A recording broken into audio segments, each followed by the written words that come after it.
Agora no Bandcast, Marca Página. Você pode viajar e conhecer países sem gastar nada. Se adora um romance, você também poderá se apaixonar. Mas, se você precisa de conhecimento, é aqui que você vai encontrar. Marca Página. O Marca Página é tudo isso. Vamos falar de livros e trazer entrevistas exclusivas de escritores. Marca Página. Pega um cafezinho e vamos viver essa história. Olá, bem-vindo ao Marca Página. Hoje nós iremos falar sobre uma literatura muito legal, que é a literatura infantil. Mas a proposta da editora Cai-Cai é que é bacana, ela pega histórias e traz a cultura de vários países e de coisas importantes para poder falar para os pequenos sobre a importância, por exemplo, do meio ambiente, da cultura de cada país. Então, é muito legal. E hoje nós vamos falar sobre o livro A Menina que Amava as Plantas, que conta a história de uma menina chinesa que se apaixonou pelas plantas, depois acabou ganhando o prêmio Nobel. Gente, é uma história fantástica. E quem vai falar conosco sobre essa história, sobre a proposta da editora Cai-Cai, é a diretora, da editora, a Thaisa Burani. Thaisa, bem-vinda ao Marca Página. Oi, Rose, obrigada. Obrigada, boa tarde a todos. Bom, Thaisa, me fala um pouquinho da história, de como nasceu essa proposta. Eu vi que a proposta de vocês é de trazer a cultura de diferentes países, pegando alguns recortes para poder não só trazer esse conhecimento para culturas diferentes, mas vocês também acabam trazendo o enriquecimento dessa cultura. E eu gostei, por exemplo, da China, que vocês foram para as plantas, né? Como que nasce cada projeto? Olha, sempre cada caso é um caso, né? Mas acho que eu queria contar, antes de mais nada, assim, a própria essência da editora, que acabou nascendo após uma viagem que eu fiz para Xangai, na China, que foi, porque assim, eu sou editora de formação, trabalho no mercado editorial infantil brasileiro há muitos anos, no mercado editorial como um todo eu trabalho há 15 anos, no infantil há pelo menos 10. E a gente sempre, nesse mercado, a gente tem o costume de frequentar muitas feiras literárias internacionais e tal. E em 2019 foi a primeira vez que eu fui para Xangai, que eu nunca tinha ido visitar uma feira infantil que tem lá muito importante, que é bastante conhecida na Ásia. E para mim foi um choque. Foi um choque de realidade, assim, de entender, me senti muito ignorante, sabe? E olha que assim, eu já viajei para tudo que foi feira literária na Europa, na América Latina, nos Estados Unidos, diferentes países, muitas coisas. Quando eu fui para Xangai, foi a primeira vez que eu olhei e falei, nossa, eu acho que eu conheço muita coisa, eu não conheço nada. A gente no Brasil, é impressionante como não chega, assim, principalmente na Ásia, Oriente Médio, África, são coisas que simplesmente não chegam para a gente, né? Quando a gente pensa em literatura internacional, a gente pensa numa literatura ocidental, Estados Unidos, Europa, e praticamente não se fala de literatura asiática, literatura do Oriente Médio. Então, para mim foi um choque de realidade e me fez entender que, assim, pera um pouquinho, esse mundo não ocidental, né? No qual nós, que somos brasileiros, latino-americanos, também estamos inclusos. Eu acho que às vezes a gente se esquece disso, né? E a gente se acha muito americano, assim, não, na verdade a gente é latino, a gente tem outras raízes. Então me deu um pouco essa vontade de fazer essa ponte, né? De apresentar para as crianças de hoje esse mundo que a gente não conhece, que a gente acha que conhece, mas no fundo a gente não conhece. E como que você chegou a esse autor, o Xu, que ele, na verdade, eu estava lendo a história dele, ele é bem importante na China. Ele assim, escreveu vários livros, né? Ele já morreu, tudo. Mas como que você escolheu ele? E por que você escolheu ele? Então, o trabalho de prospecção de títulos, ele é bem complexo, assim, ele é meio fora de controle, né? A gente parte de uns princípios básicos de assim, tá bom, eu quero trabalhar com literatura chinesa, então vamos tentar descobrir um pouco, estudar a história da literatura desse país, saber quem são os autores que estão ganhando prêmios lá, que são lidos nas escolas, e principalmente conhecer as principais editoras, né? Entender o catálogo dessas editoras, entrar em contato com elas, conversar com os editores de lá, falar, oi, eu tenho interesse em conhecer literatura chinesa, gostaria de conhecer o seu catálogo, gostaria de saber o que você me recomenda. Tem até um papel um pouco de escuta, assim, de você perguntar para os editores chineses o que eles recomendam. E aí eles te apresentam, assim. Então, eu recebi uma infinidade de material, então, assim, uma quantidade absurda de catálogos e livros, né, que a gente conversa com os editores de lá e começa a ler literatura especializada para entender esse mercado, os jornais, os próprios jornais chineses, para entender o que está sendo publicado por lá. E aí a gente vai filtrando. É filtro, filtro, filtro, filtro, né? Então eu tinha, antes de lançar a Kaikai, eu tinha uma lista de mais ou menos 25 títulos. Eu era apaixonada por todos. E tinha apenas um do Chulu, que foi esse que a gente escolheu, apesar dele ser muito importante, é que ele é muito da poesia, principalmente, ele é menos da prosa. E aí foi um processo de filtro, né, de você sentar, aí também tem uma coisa de conversar com o pessoal daqui, né, quem que vai ler esse livro? Então, vamos falar com professores, com educadores, com tradutores, com sinólogos, né, porque eu não sou sinóloga, eu sou editora. Então, é importante conversar com pessoas que estudam a China, que trabalham com a China. E aí, com isso, você vai criando esses recortes, né? Acho que foi assim que acabou essa peneira. Foi uma grande peneira. E aí, bom, o livro fala de uma pandemia também. A gente está vivendo uma pandemia aqui.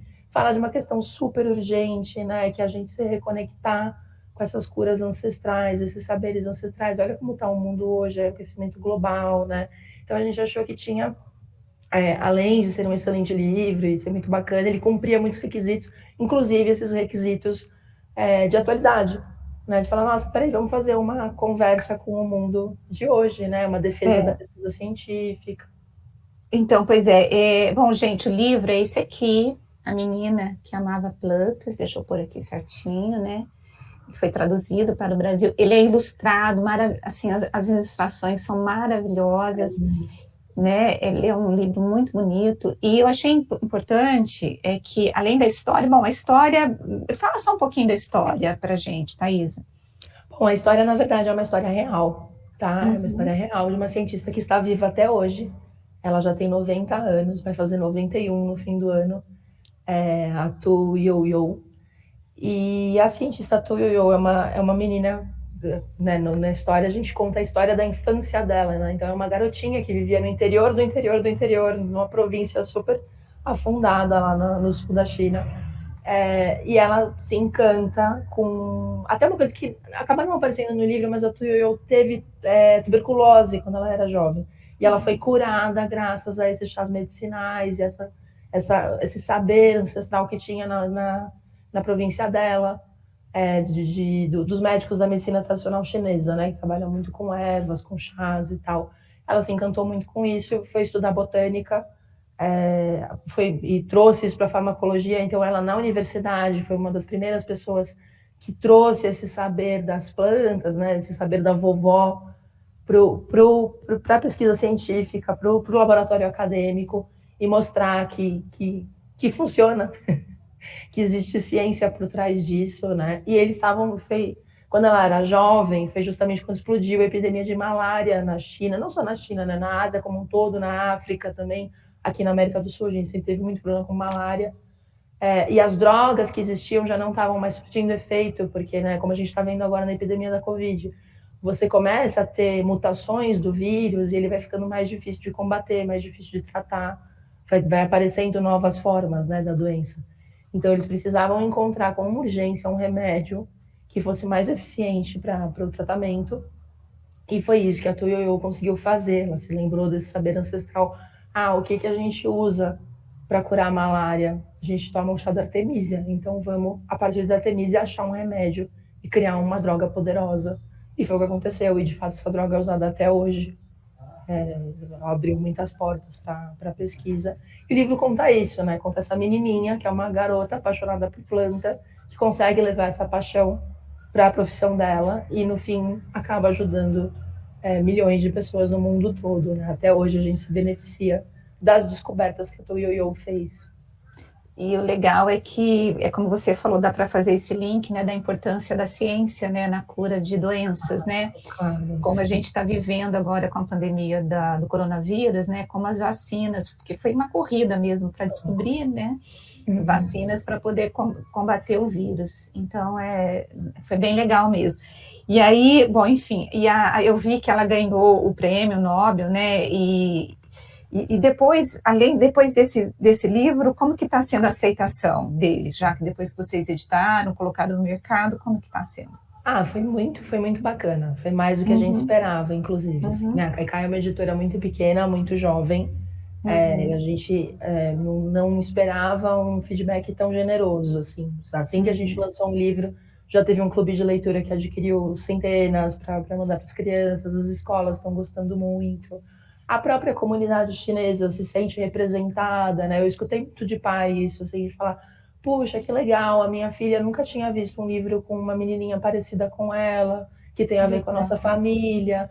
Então, assim, o acolhimento foi incrível, assim, a gente se Foi sentiu muito importante, feliz. e foi até importante, até porque os chineses também estavam sofrendo um pouco de xenofobia, né, por Muito, conta do não, vírus. muito, Então, muito, quando muito. você traz esse livro, né, você traz a importância da cultura chinesa, né, a importância dos chineses, e você quebra um pouco esse ódio, né. É, Exato, que é muito forte, que existe muito, infelizmente, entendeu?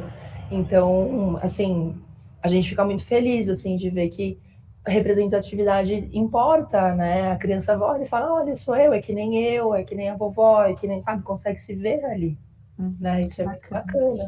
E quais são os novos projetos que você está pensando em trazer, assim, para o Brasil? Qual é outro Olha, país? O tem que que você muito. vai Como eu trazer para a gente? estava dizendo, Rose, eu acho que assim, acho que o nosso foco é essa questão não ocidental, né? E aí Uhum, até brincar, provocar um pouquinho com o que uhum, eu quero dizer com não ocidental, né? Que eu não estou uhum, dizendo que a gente está dividindo o mundo assim, então do uhum, lado de cá é Ocidente, do lado de lá é uhum, Oriente.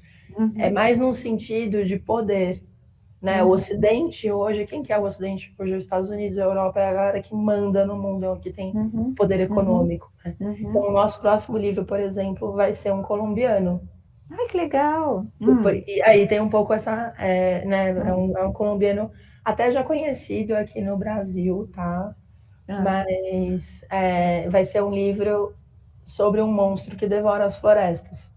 Então também acho que é uhum, uma outra questão que a gente quer tocar, assim, né? Tipo, uhum, lógico, é um livro uhum, engraçado, é um livro lúdico, ele é uhum, super divertido, é um monstrinho super engraçado, tal, mas que no fundo uhum. está tocando numa questão Que é muito super sensível, importante. né? Da questão da. Porque ele, o que que ele faz? Ele come a floresta, aí ele Uhum, faz cocô, e aí ele vende o cocô e ganha muito dinheiro com isso.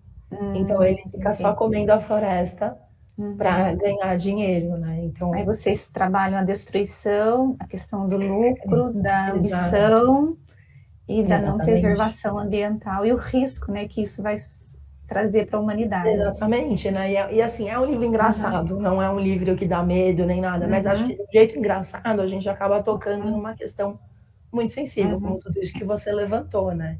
A uhum, gente também vai trazer livros coreanos, legal. logo em seguida, mais pro fim do ano. Você sabe que eu adoro a cultura chinesa, a cultura oriental, né? Eu Eu assisto muito dorama. doramas. Aqui os jovens estão malucos com a Coreia, né? A gente vê muito isso. E eu leio muito sobre a cultura, né? Eu acompanho. Eu estou lendo agora um livro sobre Brasil e, desculpe, os Estados Unidos e a China, né? Quem é que venceu essa batalha política, econômica? Então é algo que a gente precisa estar de olho, né? Eu sinto Apesar muito isso, da Rose. gente não olhar muito, a cultura não, os países asiáticos eles estão engolindo o mundo. E eu estou falando da economia, de Completamente. tudo, né? Então, da Exato. tecnologia. Não, eu penso muito nisso, assim, né? Eu depois que viajei para Xangai, eu comecei a aprender mandarim. Eu estou aprendendo Hum, mandarim. E eu penso muito nisso, assim, tipo, eu não tenho filhos nem pretendo ter, mas eu tenho sobrinhas. E eu aham, olho as minhas sobrinhas, eu falo, essas meninas precisam aprender mandarim, porque quando elas forem precisa. É. adultas, assim, Uhum, o mundo está mudando muito rápido, sabe? A gente está com muitas forças emergentes, né? Não só a China, você tem a Índia, a África do Sul, a própria Rússia. Quer a gente goste ou não, tipo, o mundo está mudando, sabe? Ah, é para melhor, é para pior? Não sei, mas está mudando. A criança do E século as forças de XXI... poder estão mudando, né? Sim, sim, E eu estou sim, falando de poder sim. econômico, então a gente Claro, precisa repensar. claro, claro. E aí você está aprendendo mandarim para você poder conversar com ele. Você deve usar o inglês, né? Mas por que você quis aprender o mandarim? Para me conectar melhor com isso, assim, acho que é muito difícil a gente falar de literatura, até porque é o seguinte, né, Rose, vamos pensar como é que é a escrita chinesa, né? Eles não têm alfabeto, eles têm os ideogramas, e aquilo é um desenho, e aquilo está muito ligado com a literatura. Quando a gente tenta traduzir, cada ideograma, ele não quer dizer aquela palavra. Não, o ideograma tem vários significados. Ele é uma grande ideia, né? Dependendo da forma como você combina, vira outra coisa. Então, é muito difícil a gente estudar a cultura a literatura, a cultura de um país, sem ter esse feedback, né? Sem ter esse background da escrita deles, né? A própria literatura coreana tem um background muito interessante, porque a literatura coreana que a gente lê hoje, da contemporaneidade, ela nasceu, se a gente for pensar no começo do século XX, quando a Coreia ainda era dominada pelo Japão, né? Então, você tem ali na década de 1920, 1930, que a Coreia estava sob jugo japonês, as crianças não podiam aprender coreano na escola, então os livros infantis coreanos foram proibidos. Então, como é que os professores faziam para as crianças não perderem as lendas, os costumes, as histórias coreanas importantes? Eles inventavam músicas.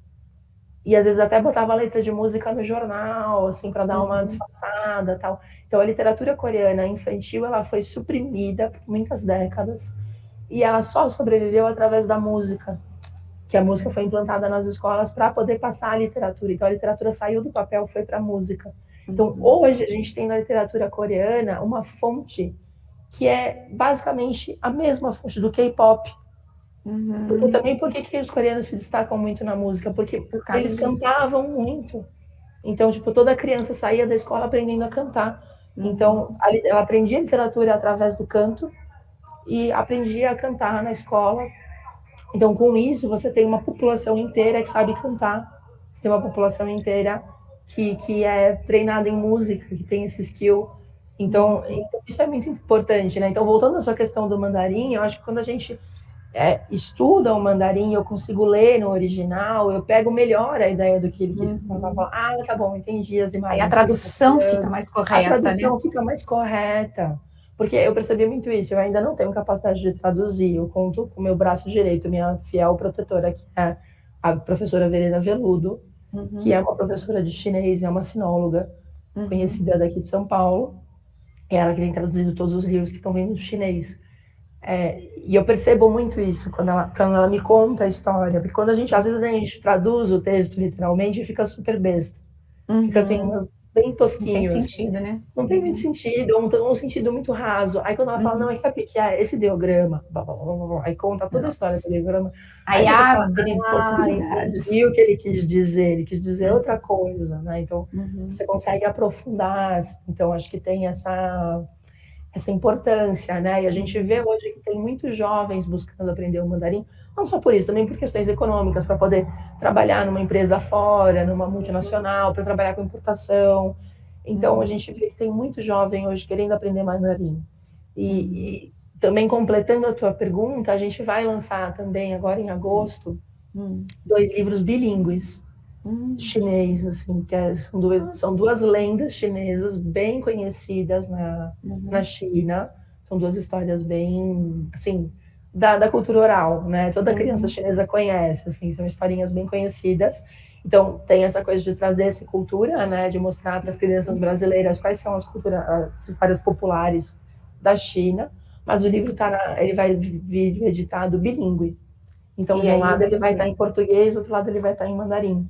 Então, também, além da criança poder descobrir aquilo tal, e ler aquela história, também pode ser usado por um jovem que, por exemplo, esteja aprendendo mandarim e que vai pegar um livro infantil, que tem um texto mais simples, mais direto, né, aquele vocabulário mais simples da literatura infantil, para também a gente estudar bebendo direto de uma fonte cultural, né, um produto. Então, o teu público, ele é literatura infantil, né, você vai atingir principalmente as crianças, mas no caso desse novo livro aí, que você vai lançar em agosto, dessas 2 lendas, você quer pegar esse jovem que está aprendendo mandarim mais por conta do aprendizado, mas como que é a criança que lê o teu livro, não sei se você tem isso, como que ela apreende essa história, né? Como é a aceitação dela? Porque criança, assim, eu fico imaginando, ela tem a sua imaginação, ela tem a sua fantasia, né? E ela não tem muros como a gente tem, os adultos têm, né? Exato. Como que é eu isso? Acho que assim, eu acho que em primeiro lugar a criança ela lê em camadas, né? Tipo, toda criança gosta de ler, até irrita um pouco os pais, porque toda criança, quando ela gosta de um livro, ela quer ler aquele livro toda noite, o tempo todo, e conta a história, tudo de novo, blá, blá, blá, blá. Às vezes isso dura meses, aí bem, morre, aí depois de um tempo, passa 2 anos, ela volta para aquele livro, lê de novo, aí quando ela tá maiorzinha, ela, nossa, eu gostava tanto desse livro quando eu era criança, ela vai lá e lê de novo, então vai sempre criando uma camada nova, assim, né, acho que tem essa coisa da leitura para a criança, ela vai se construindo, né? E bom, eu acho também que tem uma outra questão que é a própria formação de imaginário. Como você disse, a criança não tem muros. Por quê? Porque o imaginário dela ainda está muito aberto. Então, eu acho que também uma das principais coisas que a Kaikai quer oferecer é diversificar, enriquecer esse imaginário, né? Deixar que a criança... porque, assim, o produto americano, o produto europeu, eu não preciso me preocupar, isso está vindo de todos os lados. Eu não acho isso ruim, mas isso está vindo de todos os lados, né? Liga a TV, liga o Netflix, ganha um brinquedo da tia, tá vendo não sei o quê. Já tá tudo ali, já vem dali, né? As crianças brasileiras, elas já assimilaram Halloween, elas já assimilaram, sabe, um monte de coisa que não são nossas, e que tudo bem, os super-heróis da Marvel, os super-heróis, é verdade. Exato, aquilo ali vem, sabe, o hambúrguer, a pizza, aquilo vem natural, sabe, não precisa nem, pelo contrário, tem até pai que quer evitar, né, adiar um pouco esse encontro de tão forte que ele vem, né, então eu acho que a Kaikai, ela tenta, tipo, abrir um respiro, assim, de falar, vamos ver outra coisa, vamos ver uma coisa diferente, que também é super legal, que também, né, tá ali do lado e tal. Então, acho que o legal é que é isso. Um adulto que vê hoje os nossos livros pode falar, nossa, que diferente. A criança, não.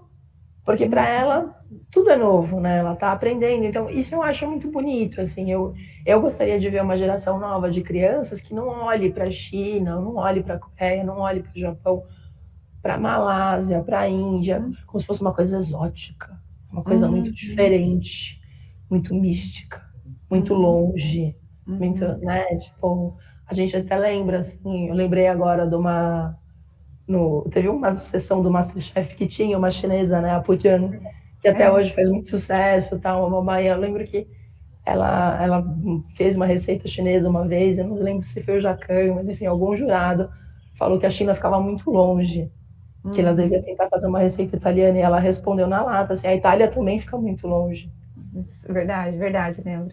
E então, sabe, tipo, por que para o italiano, pra gente é uma coisa tão normal, né, a gente faz macarrão toda semana, e a coisa chinesa é exótica, é diferente, é de fora, né, então eu acho que eu sou muito daquela, assim, por um mundo onde caibam muitos mundos, sabe? Eu acho que, tipo, eu queria ver isso nas crianças de hoje, aceitarem que existem... Acho que você vai conseguir. Acho que você vai conseguir, porque os livros, as histórias são muito boas. Eu li a história, né? Adorei, como eu falei, a ilustração, né? São lindas as ilustrações. E quando você assiste esses filmes históricos da China, o próprio médico chinês, ele tem muito desse médico da China ancestral, traz muita ancestralidade. Sim, né? Super. Então, tá muito legal. Bom, para comprar o livro, como que as pessoas fazem? Olha, atualmente já está em praticamente as principais livrarias do país, tá, gente? Tem se você for pensar em livraria de rede, vai ter na Livraria da Travessa, na Martins Fontes, vai em várias livrarias de bairro. Aqui em São Paulo, a gente tem na Megafauna, enfim, na maioria das livrarias já chegou. Mas pode comprar também no nosso site, tá? Que é www.editoracaikai, tudo junto, normal.com.br.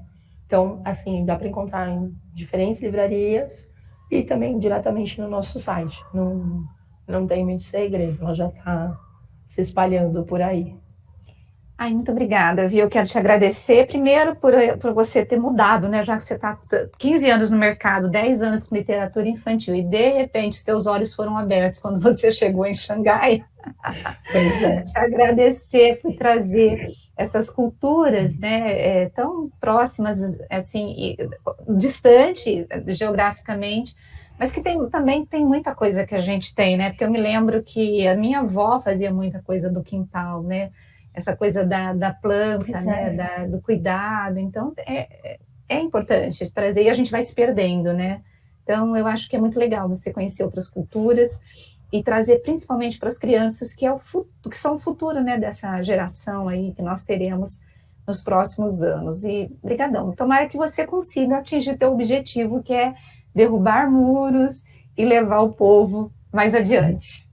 Obrigada, Rosa, eu super te agradeço. E, de novo, eu te peço desculpas pela minha voz, que está super afônica, mas tudo bem, o importante é comunicar, né? Então, estamos aqui falando. E a gente conseguiu.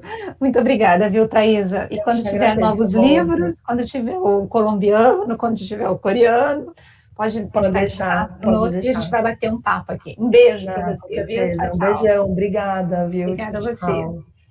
E eu quero agradecer você que esteve conosco até agora.